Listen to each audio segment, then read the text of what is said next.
Hey, before I get too far on this project, I just wanted to give a quick update. The headliner in the Tahoe had some holes in it, and also the previous owner smoked a little bit, I think. And so occasionally on super hot days, you'd get a small smell of smoke. So I've wanted to replace this for a while. So I just got done stripping it, pulling it out, stripping it. If you want to know what I used to get the foam off, I watched a YouTube video and I just put one of these wire wheels on the end of this, and it actually just ripped through all of the foam without damaging this. So it was fantastic. I didn't use a lot of pressure. I just gently went along with it.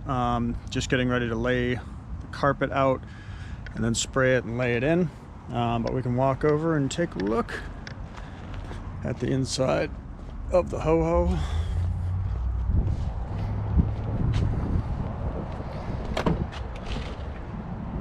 I had to pull the pillars off both sides. I loosened that pillar off there, and then I pulled this one off completely.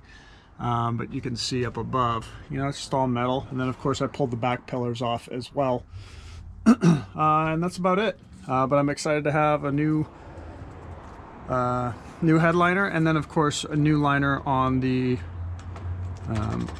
shades as well. So I'm excited about that. But I will update that when I'm done. So that's it, just a quick update.